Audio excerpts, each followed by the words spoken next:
खुश आमदीद इस्तकबाल करते हैं नाजरीन आपका कश्मीर उज़्मा के आज दिन भर के इस उर्दू खबरनामे में। मैं हूं आपके साथ शब्बीर वानी। खिता चनाब के पहाड़ी जिला डोडा में आज एक भारी अवामी रैली से खिताब करते हुए वज़ीर आज़म मोदी ने कहा कि जम्मू कश्मीर में मिलिटेंसी आखिरी सांसें ले रही है। उन्होंने कहा कि रियासी दर्जे की बहाली के लिए हम वादाबंद हैं और हम इस वादे को मुनासिब वक्त पर वफा करेंगे। वज़ीर आज़म ने नेशनल कॉन्फ्रेंस PDP कांग्रेस पर शदीद तनकीद का निशाना बनाते हुए कहा कि इन तीनों खानदानों की सियासत ने जम्मू कश्मीर को तबाह किया है। गुज़श्ता 7 दहाइयों से जम्मू कश्मीर में अलहदगी पसंदी और मिलिटेंसी को फ़रोग़ दिया गया ताकि सिर्फ अपनी दुकानें चलाई जा सकें। उन्होंने कहा कि नेशनल कॉन्फ्रेंस PDP और कांग्रेस 2000 से जम्मू कश्मीर में पंचायती इंतखाबात कराने में नाकाम रही। ये भारतीय जनता पार्टी हुकूमत ही थी जिसने जमहूरियत को निचली सतह तक पहुंचाने को यकीनी बनाया। वज़ीर आज़म नरेंद्र मोदी ने अपने खिताब में मजीद कहा कि आने वाले असेंबली इंतखाबात तीनों खानदानों और जम्मू कश्मीर के नौजवानों के दरमियान बराह रास्त लड़ाई है और यही इंतखाबात जम्मू कश्मीर की तकदीर का फैसला करने जा रहे हैं।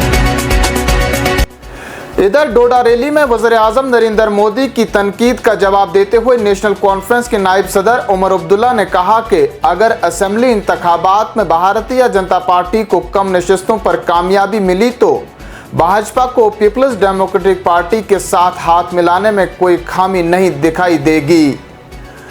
उमर अब्दुल्ला ने कहा कि एक तरफ से वज़ीर आज़म Narendra Modi National Conference PDP और कांग्रेस को जम्मू कश्मीर में 70 बरस की तबाही का जिम्मेदार ठहरा रहे हैं, लेकिन वो ये भूल जाते हैं कि 2014 में भारतीय जनता पार्टी ने PDP के साथ हुकूमत बनाई थी।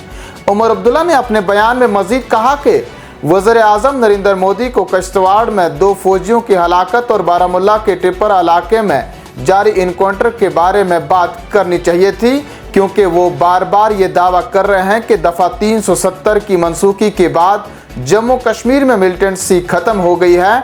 मोदी बताएं कि फिर ये मिलिटेंट कहां से आते हैं। जम्मू कश्मीर असेंबली इंतखाबात का पहला मरहला नज़दीक आते ही जम्मू कश्मीर के मुख्तलिफ इलाकों में मिलिटेंट मुखालिफ ऑपरेशनों में तेज़ी लाई गई है। शमाली ज़िला बारामुल्ला के चेकटेपर पटन इलाके में फौज व फोर्सेस और जंगजुओं के माबैन मसाला तसादम आराई में 3 मिलिटेंट अज़जान हुए हैं। पुलिस ज़राए के मुताबिक तीनों मिलिटेंटों की लाशें बरामद कर ली गई हैं और उनकी तंजीम और शनाख्त करने के लिए कार्रवाई जारी है। इधर किश्तवाड़ के छात्रों जंगली इलाकों में भी मिलिटेंटों और सिक्योरिटी फोर्सेस के दरमियान गोलियों का तबादला हुआ है, जिसमें हमले के दौरान अफसर समेत 2 फौजी एहलकारों की मौत वाक़ा हो गई है, जबकि 2 फौजी एहलकार जख्मी हुए हैं। ताहम ऑपरेशन दूसरे रोज़ भी जारी रहा। Inspector general of police Kashmir VK वर्दी ने कहा कि सिक्योरिटी फोर्सेस मुल्क दुश्मन अनासिर के अज़ाइम को नाकाम बनाने के लिए काफ़ी चौकस हैं। वर्दी ने टापर पटन इलाके में झड़प के मुकाम का आज दौरा किया और वहां हालात का जायज़ा लिया। इस मौका पर उन्होंने कहा कि मिलिटेंटों को आइंदा असेंबली इंतखाबात में खलल डालने की इजाज़त नहीं दी जाएगी। जम्मू कश्मीर नेशनल कॉन्फ्रेंस के सदर और साबिक वज़ीर आला डॉक्टर फारूक अब्दुल्ला ने आज कहा कि नेशनल कॉन्फ्रेंस हमेशा फ़िरका परस्त अनासिर और लोगों को तकसीम करने वालों के खिलाफ सफ़े आरा होती रही है और लोगों के हकूक़, इंसाफ, राहत रसानी, अमन व अमान, लोगों की खुशहाली और बाइज़्ज़त ज़िंदगी गुजारने की पासबान जमात रही है। उन्होंने कहा कि रियासत के तीनों खित्तों की आवाम अपने हकूक़ की वापसी के लिए पुरअज़म और मुत्तहिद हैं और माजी की तरह अपने बुनियादी जमहूरी हकूक़ के लिए बरसरे पेकार हैं। उन्होंने ये भी कहा कि आज कैदियों को जेलों से निकाल कर आज़ाद उम्मीदवार के तौर पर इलेक्शन में धकेल दिया जा रहा है, लेकिन कश्मीरी इन साजिशों से बखूबी वाकिफ़ हैं। नई दिल्ली इन हरबों में कभी कामयाब नहीं होगी। जम्मू कश्मीर में असेंबली इंतखाबात के आज़ादाना और मुनसिफाना इनाकाद के लिए सिर्फ संगीन मुकदमात वाले कुछ अफराद को एहतियाती हिरासत में रखा गया है। पुलिस ने कहा कि आज़ादाना और मुनसिफाना इंतखाबात को यकीनी बनाने के लिए मुनासिब तरीक़ेकार के तहत ऐसा इक़दाम उठाया गया है। कांग्रेस तर्जुमान सुप्रिया ने इल्ज़ाम आयद किया कि मोदी हुकूमत जम्मू कश्मीर में मिलिटेंट हमलों को ख़त्म करने में नाकाम हुई है और मरकज़ के ज़ेर इंतज़ाम इलाकों में जहां कई साल पहले मिलिटेंसी को ख़त्म किया गया था वहां मिलिटेंसी में दोबारा से इजाफा हो रहा है।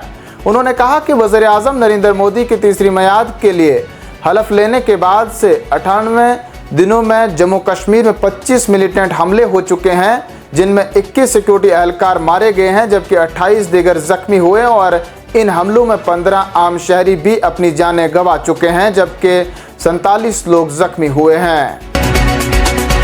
जमात इस्लामी के साबिक रुकन और देवसर असेंबली सीट के आज़ाद उम्मीदवार नज़ीर अहमद भट्ट ने आज कहा कि जम्मू कश्मीर में 1987 की धांधली की वजह से जमात इस्लामी ने इंतखाबात से खुद को दूर कर लिया था। उन्होंने कहा कि हाल ही में आज़ादाना और मुनसिफाना लोकसभा इंतखाबात की वजह से हमें असेंबली इंतखाबात लड़ने की हिम्मत मिली है। वो कहते हैं कि हम हिंदुस्तान के आइन की पासदारी करेंगे लेकिन जुल्म और लोगों के हकूक़ के बारे में बात करने से पीछे नहीं हटेंगे।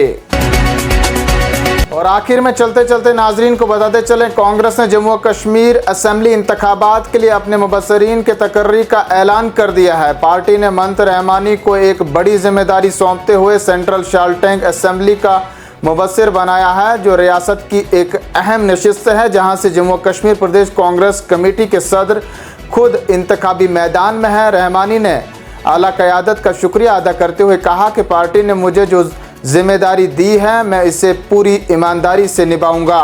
उन्होंने कहा कि कांग्रेस पार्टी जम्मू कश्मीर असेंबली इंतखाबात में किंग मेकर के रोल में है। नाज़रीन, इन्हीं खबरों के साथ आज का शुमारा इख्तिताम को पहुंचता है। अपने मेज़बान शबीर वानी को दीजिए इजाज़त। देखते रहें कश्मीर उज़्मा। आप मज़ीद खबरों, हालात व वाक़ात जानने के लिए हमें समाजी राब्ता फेसबुक, यूट्यूब, इंस्टा, एक्स के साथ साथ वेबसाइट पर भी ज्वाइन कर सकते हैं।